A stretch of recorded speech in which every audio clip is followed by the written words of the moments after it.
নীলফামারী জেলায় রয়েছে বেশ কয়েকটি দর্শনীয় স্থান। গত ৮ মে ২০২৪ তারিখ রাতে হাতে একদিনের সময় নিয়ে বেরিয়ে পড়েছিলাম উত্তরবঙ্গের নীলফামারী জেলা ভ্রমণের উদ্দেশ্যে। আমার বিশ্ববিদ্যালয়ের শিক্ষক ও লেখক এবং নীলফামারী জেলার কৃতি সন্তান ডক্টর সারোয়ার মোর্শেদ স্যারের আমন্ত্রণে আমার এই যাত্রা। নীলফামারী জেলার দর্শনীয় স্থানগুলো আমি স্যারের সাথেই ঘুরে দেখি। চলুন তাহলে কথা না বাড়িয়ে ভিডিওটি শুরু করা যাক। আর যারা আমার চ্যানেলের নতুন অতিথি, দয়া করে চ্যানেলটি সাবস্ক্রাইব করবেন এবং বেল আইকনটি প্রেস করে আমার পাশে থাকবেন।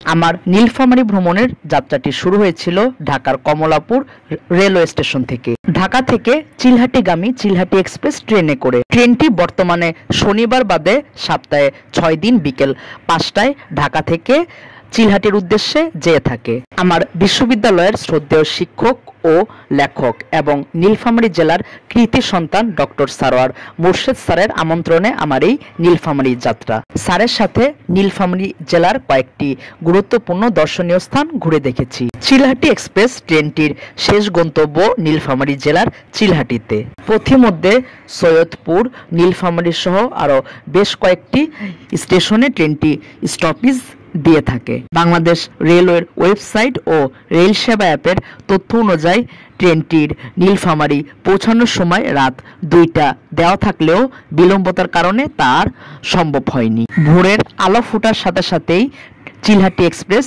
ট্রেনটি নীলফামারী জেলায় প্রবেশ করে। আর নীলফামারী জেলায় প্রবেশের পরই ট্রেনের জানলা দিয়ে বাইরে তাকিয়ে ভীষণ রকম কুয়াশা দেখতে পাই। আসলে ঢাকা সহ বাংলাদেশের বেশ কয়েকটি জেলায় প্রচন্ড রকমের গরম এবং হিটওয়েভ লক্ষ্য করা গিয়েছে বেশ কিছুদিন। এখন গরমের তীব্রতা কিছুটা কমলেও ঢাকায় মোটামুটি ভালো রকমের গরমই আছে বলা যায়। আর নীলফামারী প্রবেশের পরে শীতকালের মতো কুয়াশা দেখে আমি পুরোপুরি অবাক হয়ে যাই। বর্তমানে মে মাস চলছে, কিন্তু এখানকার আবহাওয়া দেখার পরে আমার মনে হয়েছে এখন হয়তো নভেম্বর বা ডিসেম্বর মাস। এই তীব্র গরমকালে পৌষের মতো কুয়াশা মোড়ানো সকাল আমাকে সত্যি অবাক করে দিয়েছে এবং আশেপাশের প্রকৃতিও ছিল অসাধারণ। আপনারা দেখতে পাচ্ছেন সকাল 6টা 30 আমি নীলফামারী জেলার সৈয়দপুর উপজেলায় অবস্থিত সৈয়দপুর রেলওয়ে স্টেশনে এসে পৌঁছাই। সৈয়দপুর রেলওয়ে স্টেশনের খুবই নিকটবর্তী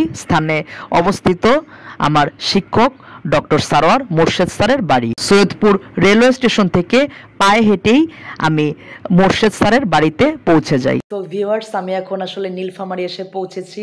আর নীলফামারী আসলে যার আমন্ত্রণে আসছি তিনি হচ্ছেন আমার শ্রদ্ধেয় শিক্ষক, নীলফামারী কৃতি সন্তান, আমার বিশ্ববিদ্যালয়ের শিক্ষক মোর্শেদ স্যার। স্যার আসসালামু আলাইকুম। স্যার ওয়ালাইকুম আসসালাম। হ্যালো। হ্যাঁ, স্যারের সাথে আজকে নীলফামারীর কয়েকটি দর্শনীয় স্থান ঘুরে দেখব। স্যার আমাকে আসলে নীলফামারীর কয়েকটি দর্শনীয় স্থান ঘুরে আর কি দেখাবে। তো সবাইকে সাথে থাকার জন্য অনুরোধ করা হচ্ছে। দেখা হবে আমাদের প্রথম ভ্রমণ স্পটটা চিনি মসজিদ। চিনি মসজিদে সবার সাথে দেখা হচ্ছে, তো সবাই সাথেই থাকুন। মোর্শেদ স্যারের বাসায় কিছুক্ষণ বিশ্রাম নেই, এরপর বেরিয়ে একটি অটো নিয়ে চলে গিয়েছিলাম নীলফামারী জেলার গুরুত্বপূর্ণ একটি দর্শনীয় স্থান চিনি মসজিদে। তো এটি হচ্ছে চিনি মসজিদ। মসজিদটি নীলফামারী থেকে 20 কিলোমিটার দূরে সৈয়দপুরে অবস্থিত।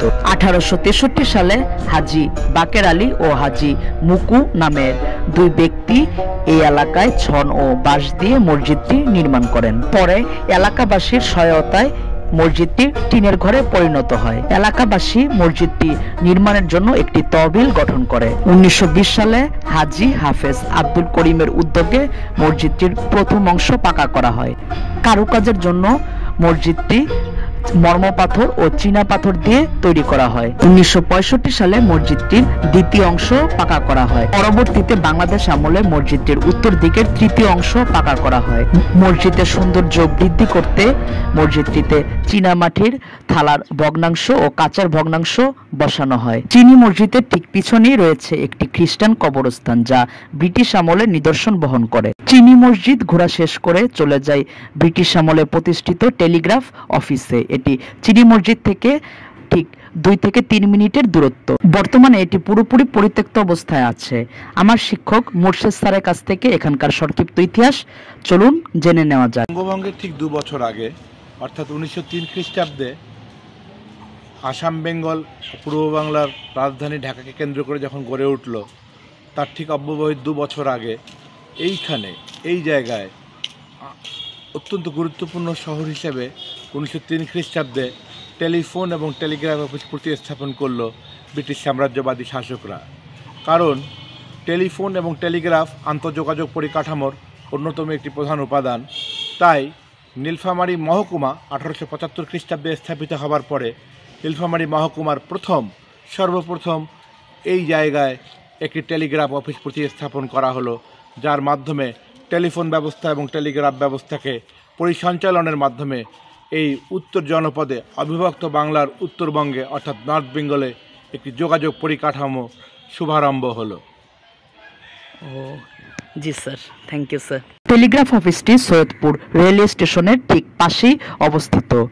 যেমনটা বলছিলাম, বর্তমানে এই অফিসটি পুরোপুরি পরিত্যক্ত অবস্থায় আছে, তবে একসময় এই অফিসটি খুবই জনপ্রিয় এবং জমজমাট ছিল। তখনকার স্থাপনাগুলো আজও দাঁড়িয়ে আছে কালের সাক্ষী হয়ে। আপনারা দেখতে পাচ্ছেন তখনকার আমলের ছাদ এখনো কি মজবুত অবস্থায় আছে। টেলিগ্রাফ অফিসের প্রত্যেকটি বিল্ডিংই আগের মতোই আছে, কিন্তু নেই কোনো কর্মব্যস্ততা। টেলিগ্রাফ অফিস ঘোরা শেষ করে চলে যাই স্যারের বাসভবনে এবং গিয়ে সকালের নাস্তাটি সম্পূর্ণ করি। সকালের নাস্তাটি সম্পূর্ণ করে আমি এবং মোর্শেদ স্যার একটি সিএনজি নিয়ে বেরিয়ে পড়ি নীলফামারী জেলার আরও একটি অতি গুরুত্বপূর্ণ দর্শনীয় স্থান নীলসাগরের উদ্দেশ্যে। সৈয়দপুর থেকে নীলসাগরের দূরত্ব 33 কিলোমিটার। পথিমধ্যে চোখে পড়ে নীলফামারী 0 পয়েন্ট।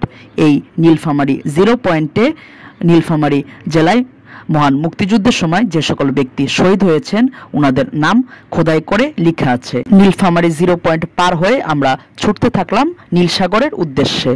এই নীলসাগর পর্যটন কেন্দ্র নীলফামারী জেলার মধ্যে অন্যতম গুরুত্বপূর্ণ একটি পর্যটন কেন্দ্র।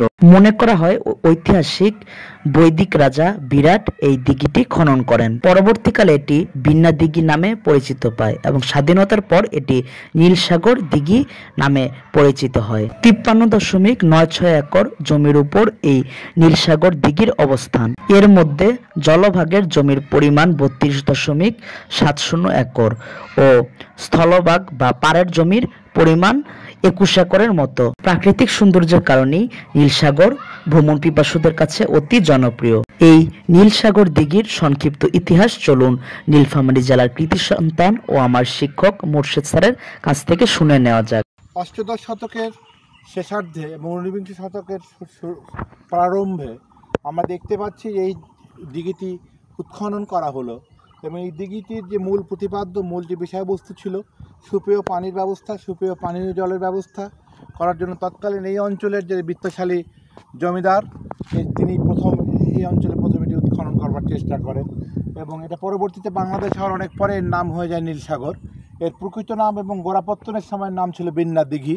এই সুবৃহৎ দিঘিটাকে পরবর্তীতে রূপক অর্থে নীলসাগর নামাঙ্কিত করে একটি পর্যটন কেন্দ্র স্থাপন করা হয় এবং এখানে আমরা দেখতে পাচ্ছি যে একটি সুপ্রাচীন মন্দির এবং পরবর্তীতে একটি মসজিদ প্রতিস্থাপিত হয়, যা ধর্মীয় দৃষ্টিকোণ থেকে এখানকার পর্যটক এবং স্থানীয় মানুষজনের কাছে অত্যন্ত উপাসনা করবার একটি প্রকৃষ্ট জায়গা হিসেবে ইতিমধ্যে পরিগণিত হয়েছে। স্যার মন্দির আর মসজিদটা কোথায় স্যার? মসজিদটা ডান পাশে অবস্থিত আর মন্দিরটি বাম পাশে অবস্থিত এবং মসজিদ মন্দিরের সমন্বয় একই প্রিমিসিসে একই উঠোনে আমরা দেখতে পাই বাংলাদেশে অনেক খুব কম জায়গায়।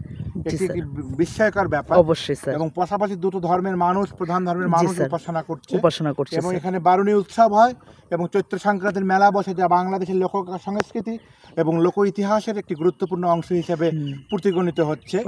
আমরা এখানে দেখতে পাচ্ছি যে বিন্না দিঘি বা নীলসাগরকে কেন্দ্র করে নীলফামারীর একটি জিওমরফোলজিক্যাল একটি আর্কিওলজিক্যাল সাইট হিসেবে ইতিমধ্যে একটি অন্তর্ভুক্ত হয়ে গেছে এবং বাংলাদেশ প্রত্নতত্ত্ব অধিদপ্তরের অধিভুক্ত করেছে এটি পর্যটন কেন্দ্র হিসাবে, যা বাংলাদেশের একটি পর্যটন কেন্দ্র হিসেবে নীলফামারী জেলার একটি ল্যান্ডমার্ক পর্যটন কেন্দ্র হিসাবে নীলসাগর ইতিমধ্যে পরিণত হয়েছে। এই নীলসাগর দিঘির পাড়ে নারিকেল, মেহগনি, আকাশবাবুল সহ আরো বেশ কিছু জানা অজানা গাছ রয়েছে, যা এখানকার প্রাকৃতিক পরিবেশ আরো 2 থেকে 3 গুণ বৃদ্ধি করেছে। এখানে অর্থাৎ নীলসাগর দিঘির পাড়ে আলপনা নামে একটি রেস্ট হাউস রয়েছে। রেস্ট হাউস থেকে নীলসাগর দিঘির সুন্দর একটি ভিউ পাওয়া যায় এবং এখানে নীলসাগর লেখা ঝিনুক আকৃতির একটি সুন্দর স্থাপনা রয়েছে। চাইলে এখানে আপনারা ছবি তুলতে পারেন। নীলসাগর দিঘিতে প্রবেশের সময় হাতের ডান দিকে এবং বের হওয়ার সময় হাতের বাঁ দিকে আপনাদের এরকম একটি পুরানো স্থাপনা চোখে পড়বে। এই পুরানো ধ্বংসাবশেষ স্থাপনাটি মনে করিয়ে দেয় এ জায়গাটি কতটা ঐতিহ্যবাহী। নীলসাগর দিঘি ঘোরা শেষ করে আমরা চলে গিয়েছিলাম নীলফামারী সরকারি কলেজে। 1971 সালে মহান মুক্তিযুদ্ধ চলাকালীন সময়ে এই নীলফামারী সরকারি কলেজের ভিতর পাকিস্তান সেনাবাহিনীর একটি ক্যাম্প ছিল এবং এখানে পাকিস্তানি সেনাবাহিনীরা অনেক নিরীহ নিরস্ত্র বাঙালিদের হত্যা করে, যা পরবর্তীতে বৌদ্ধভূমি হিসাবে চিহ্নিত করা হয়। এই বৌদ্ধভূমিটি নীলফামারী সরকারি কলেজের ভিতরেই অবস্থিত। চলুন মোর্শেদ স্যারের কাছ থেকে এই নীলফামারী সরকারি কলেজের ভিতর অবস্থিত বৌদ্ধভূমি সম্পর্কে কিছু তথ্য জেনে আসি। তো আমরা এখন চলে এসেছি 1971 সালের বৌদ্ধভূমি, যেটি নীলফামারী সরকারি কলেজের ভিতরে অবস্থিত। স্যার কিছু বলেন। নীলফামারী জেলার এই গুরুত্বপূর্ণ বৌদ্ধভূমিটি পাক বাহিনীর একটি অত্যন্ত ভয়ঙ্কর নির্যাতন কেন্দ্র ছিল এবং এই কনসেন্ট্রেশন ক্যাম্পে নারী নির্যাতন, সহিংসতা এবং হত্যাকাণ্ডের শিকার হয়েছে মুক্তিকামী বাঙালি জনতা এবং পরবর্তীতে নির্মম অত্যাচারের মাধ্যমে বর্বর পাকিস্তানি হানাদার বাহিনী 1971 খ্রিস্টাব্দের বিশেষ করে নভেম্বর ডিসেম্বর মাসে ব্যাপক হত্যাকাণ্ড এবং হত্যালীলা এই জায়গায় চালায় এবং এখানে একটি কূপ আছে। এই যে কূপটা আমরা দেখতে পাচ্ছি, লাল কূপটা, সেখানে হত্যাকাণ্ডের শিকার বিভিন্ন নরনারী শিশু মুক্তিকামী বাঙালিকে হত্যা করে এখানে সেই কূপের মধ্যে ফেলে দেয় এবং এই অত্যাচার কেন্দ্র বা নির্যাতন কেন্দ্রকে আমরা দেখতে পাই যেখানে প্রচণ্ড রকমভাবে পাকিস্তানি হানাদার বাহিনী একটি নির্যাতনের প্রেক্ষাপট তৈরি করে এবং এই কূপটি তার অন্যতম জ্বলন্ত নিদর্শন।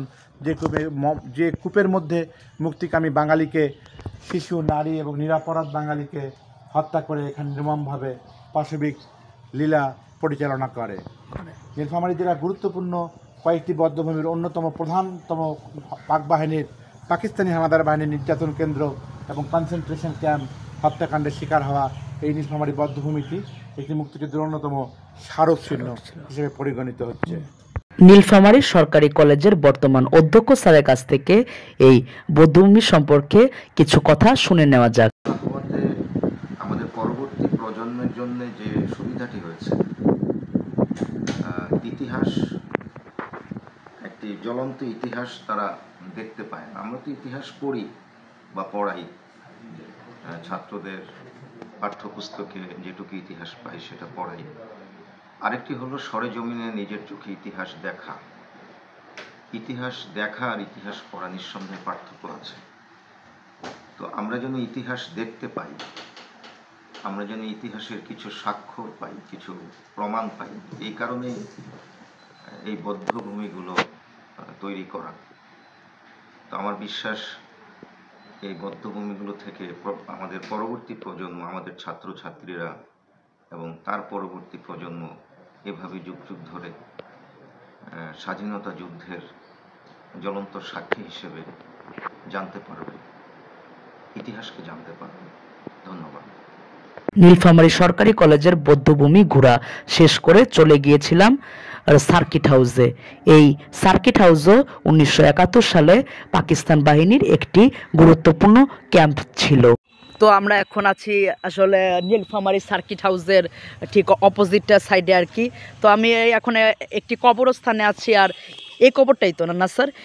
জি হ্যাঁ, এখানে আসলে মানে আর কি যে কবরটি দেখতে পাচ্ছেন এটি আসলে বীর মুক্তিযোদ্ধা কবর আর কি। তো মানে সবচেয়ে বড় পরিচয় হচ্ছে যে তিনি আমার শ্রদ্ধেয় শিক্ষকের মানে আর কি পিতা। তো স্যার কিছু বলেন স্যার। এই সমাধিতে আমার বাবার বীর মুক্তিযোদ্ধা অধ্যাপক সাজির উদ্দিন, যিনি মুজিব বাহিনীর একজন কোম্পানি কমান্ডার ছিলেন, ভারতের উত্তরপ্রদেশের দেরাদুনে আইএমএতে যার প্রশিক্ষণ গ্রহণ শেষে বর্বর পাকিস্তানি হানাদার বাহিনীর বিরুদ্ধে মুক্তিযুদ্ধে প্রত্যক্ষ সশস্ত্রভাবে অংশগ্রহণ করেন। আমার বাবা 2004 সালের 4 জুন কলকাতার অ্যাপোলো হাসপাতালে পশ্চিমবঙ্গে মারা যান। তারপরে আমার বাবাকে ডাকবাংলা কবরস্থান, অর্থাৎ আজকের সার্কিট হাউসের উল্টো দিকে যে কবরস্থান অবস্থিত, সেখানে আমার বাবাকে শায়িত করা হয়। এখানে উনি চিরনিদ্রা শায়িত আছেন। বর্তমানে তার কবর বাধাই করবার বা পাকা করবার ক্ষেত্রে নানা প্রতিবন্ধকতা তৈরি করছে স্থানীয় কবরস্থান কমিটি। নানা রকম অজুহাত, নানা রকম প্রতিরোধ এবং প্রান্তিকতা তৈরি করে তার কবরের নির্মাণ কাজকে, কবরের বাধাই কাজকে প্রলম্বিত করছে এবং তার কবরের উপরে যে গাছ সেটা কাটতে বাধা দিয়েছে এবং সামনে যে নির্মাণ সামগ্রী তার কবর পাকা করার জন্য রাখা আছে, সেটার জন্য প্রচণ্ড রকম বিরোধিতা করে কবরস্থানকে চিরস্থায়ীভাবে বাধাই করবার ক্ষেত্রে প্রতিবন্ধকতা তৈরি করছে। আমার বাবা বীর মুক্তিযোদ্ধা অধ্যাপক সাজির উদ্দিনের সমাধি বাধাই করবার ক্ষেত্রে বাধা প্রদান করছে স্থানীয় কমিটি। 1971 সালে নীলফামারী সার্কিট হাউস ছিল না, তখন নীলফামারী ডাকবাংলো ছিল এবং এই নীলফামারী ডাকবাংলোতেই তৎকালীন পাকিস্তান শাসক গোষ্ঠীর পাকিস্তান সেনাবাহিনীর ক্যাম্প ছিল। সেই ভবনটি আজও কালের সাক্ষী হয়ে নীলফামারী জেলাতে দাঁড়িয়ে আছে। আমার সামনে আপনারা যে ভবনটি দেখতে পাচ্ছেন এটি মূলত নীলফামারী ডাকবাংলো। এটি বর্তমানে নীলফামারী সার্কিট হাউসের পাশে অবস্থিত।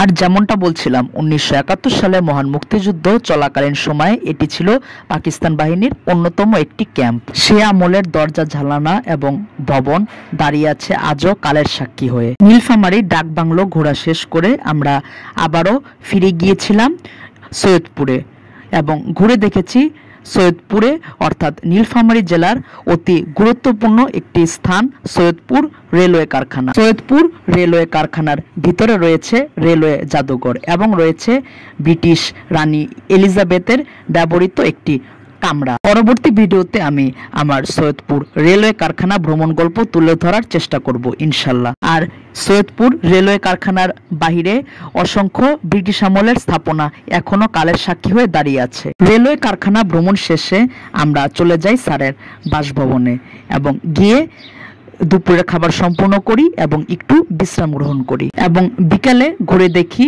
গোলাহাট বৌদ্ধভূমি, যেটি মানুষের তৈরি পৃথিবীর একমাত্র ট্রেন ট্র্যাজেডির ভয়াবহ সেই স্মৃতি বহন করে। দুপুরের খাওয়া দাওয়া সম্পূর্ণ করে ও একটু বিশ্রাম নিয়ে আমি এবং মোর্শেদ স্যার বেরিয়ে পড়ি গোলাহাট বৌদ্ধভূমির উদ্দেশ্যে। এটি সৈয়দপুরের গোলাহাটে অবস্থিত। 1971 সালের 13 জুন ভারত পাঠিয়ে দেওয়ার প্রলোভন দেখিয়ে হিন্দু মাওয়ারি জনগোষ্ঠীকে সৈয়দপুর থেকে ট্রেনে উঠানো হয়। এরপর ট্রেনটি একটি কালভার্টে পৌঁছানোর পর ট্রেনটি থামিয়ে পাকিস্তানি হানাদার বাহিনী ও অবাঙালি বিহারি এবং বাঙালি রাজাকারেরা তাদের নির্মমভাবে হত্যা করে। আমাদের রিকশাটি বৌদ্ধভূমির অনেক আগে নামিয়ে দেয়। এরপর আমরা পায়ে হেঁটে বৌদ্ধভূমি পর্যন্ত পৌঁছাই। এই সেই ঐতিহাসিক গোলাহাট বৌদ্ধভূমি। চলুন মোর্শেদ স্যারের কাছ থেকে এখানকার সংক্ষিপ্ত ইতিহাস একটু জেনে নেওয়া যাক। আমরা এখন অবস্থান করছি কুখ্যাত গোলাহাট বৌদ্ধভূমির সম্মুখে।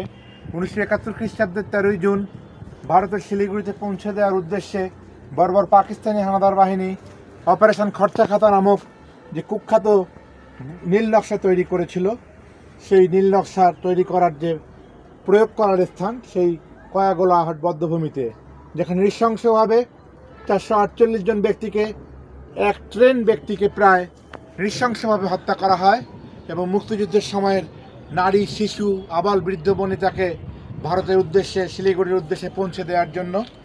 এই অপারেশন খরচাখাতা ইতিহাসের একটি জঘন্যতম হত্যাকাণ্ড, যেটা আমাদের জালিয়ানওয়ালাবাগ হত্যাকাণ্ডকে মনে করিয়ে দেয়। ব্রিটিশরা জেনারেল কর্নেল ডায়ারের নেতৃত্বে সেদিন যেমন জালিয়ানওয়ালাবাগে নিরস্ত্র মানুষকে হত্যা করা হয়েছিল, কিন্তু পৃথিবীর ইতিহাসে প্রথমবারের মতো ট্রেনে করে মানুষকে নিরাপদ গন্তব্যে পৌঁছে দেওয়ার নামে বিশ্ব ইতিহাসে আর কখনোই এটা খুঁজে পাওয়া যায় না যে ট্রেনে নিরাপদ গন্তব্যে পৌঁছে দেওয়ার জন্য নিয়ে যাওয়ার নিমিত্তে পথিমধ্যে রাস্তার ট্রেন থামিয়ে নির্মমভাবে হত্যা করা। এটা পৃথিবীর ইতিহাসে একমাত্র ট্রেন ট্র্যাজেডি অপারেশন খরচাখাতা, যা জালিয়ানওয়ালাবাগ হত্যাকাণ্ডকেও ছাপিয়ে যায়। কারণ জালিয়ানওয়ালাবাগ হত্যাকাণ্ড কিছু মানুষকে একত্রিত করা হয়েছিল হত্যা করার জন্য একটি মেলায়, আর এখানে নিরাপদ গন্তব্যে পৌঁছে দেওয়ার জন্য, সুনির্দিষ্ট গন্তব্যে পৌঁছে দেওয়ার জন্য আবাল বৃদ্ধ বনিতাকে ভুল তথ্য দিয়ে মিথ্যা কথা বলে বর্বর পাকিস্তানি হানাদার বাহিনী এখানে ট্রেন থামিয়ে নির্মমভাবে হত্যা করে, যা আমাদের মুক্তিযুদ্ধের একটি কলঙ্কজনক সাম্প্রদায়িক অধ্যায়কে মনে করে দেয়। স্থানীয় সূত্র অনুযায়ী যারা গোলাহাট হত্যাকাণ্ডের শিকার হয়েছে ওনাদের মৃতদেহগুলো এই কুয়ার ভিতরে ফেলে দেওয়া হয়। তৎকালীন সময় এই কুয়াটা অনেক গভীর ছিল, কিন্তু কালের বিবর্তনে এখানে মাটি দিয়ে কিছুটা ভরাট করা হয়েছে। নীলফামারী জেলার সৈয়দপুরের গোলাহাট বৌদ্ধভূমি ভ্রমণ শেষে একটি চায়ের দোকানে গিয়ে আমরা চা পান করি। চাটিও বেশ মজারই ছিল। এরপর নীলফামারী থেকে ঢাকাগামী নীলসাগর এক্সপ্রেস ট্রেনে করে আমি ঢাকা ব্যাক করি। খুব সুন্দর এবং স্মরণীয় একটি দিন কেটেছে বাংলাদেশ উত্তরবঙ্গের নীলফামারী জেলায়। সেই সাথে ধন্যবাদ জানাই আমার বিশ্ববিদ্যালয়ের শিক্ষক, লেখক এবং নীলফামারী জেলার কৃতি সন্তান ডক্টর সারোয়ার মোর্শেদ স্যারকে। তিনি আমাকে তার মূল্যবান সময়টি দিয়ে নীলফামারী জেলার কয়েকটি দর্শনীয় স্থান ঘুরিয়ে দেখিয়েছেন। আজ এ পর্যন্তই। সকলে ভালো থাকুন, সুস্থ থাকুন। ভিডিওটি ভালো লাগলে অনুরোধ করব লাইক দেওয়ার জন্য এবং চ্যানেলটি সাবস্ক্রাইব করে পাশে থাকার জন্য। ধন্যবাদ।